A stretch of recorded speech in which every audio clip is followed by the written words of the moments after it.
So that's really that there's not a conquering, but a negotiation and a contract, and that that contract is observed very carefully, and that works out for the whole world.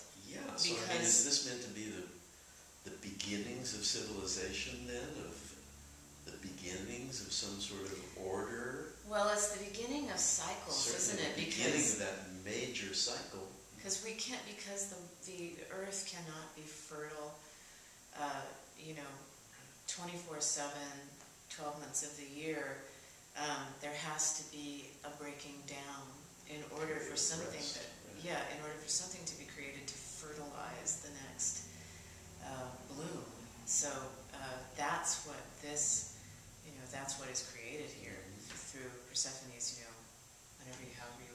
what she goes through. That's what's created. It's I have to say, it's a lot like the Christ story of. Oh, now we're getting into trouble. But that his going through that creates, There's so much evidence that the Christ story is derived from so many earlier versions of the cycle that the Persephone story represents. Well, and if it is, with all that's due respect, one way to look at it. Right? And if it's not, even if it's not, then that this is such an essential part of our understanding of life. That here in this place and here in this place, very, very far away in a different time, two very similar stories are created as a foundational human story on which civilization and our understanding of life begins to be based. So both of those things are interesting ways to look at it.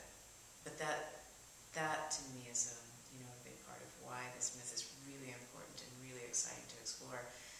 Is that this thing that happened to Persephone, if we look at it from our modern point of view, is something that demands justice. But if we look at it from a mythical, archetypal point of view, it's something that requires, it's something that's essential to every human being's progress. At some point, you are going to be dragged under.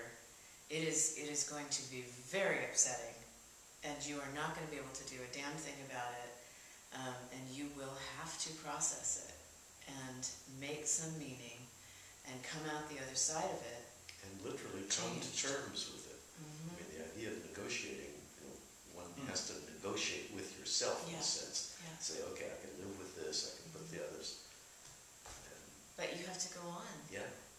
And those tragic things that happen to us, those abductions, very, tiny little abductions to giant abductions, are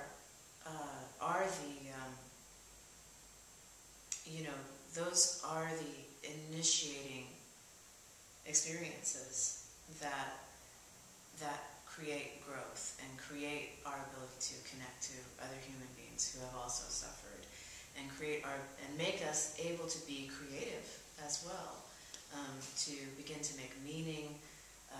Those are the things artists create from, and so it takes us from this place of resenting and resisting to embracing and integrating, which I just think is fantastic. And the myth doesn't tell us much about what happens to Persephone when she's down in the underworld. No, it doesn't. We only know that she becomes the queen. We don't get any long dialogues between her and Hades. Yeah, we don't. That's wide open territory. What's going on there? I find that really interesting. Yeah, I can't wait. Yeah, that's going to be a lot of fun. Well, I can't wait either. But we're going to have to. So that's not going to happen until next spring, is what we're shooting for. Spring of 2012. So we better get busy. I think so. Exactly. We've only got 8 months. So we got to wrap this up because they have 8 months to go before that's got to get done. So thanks, Michael, for coming in. Thank you, Deb, for being here as always. Thank you, Chris. You're welcome. So there's plenty of great stuff going on at Theater 150. I hope you take a look at our website, take a look at the list of shows that are coming up.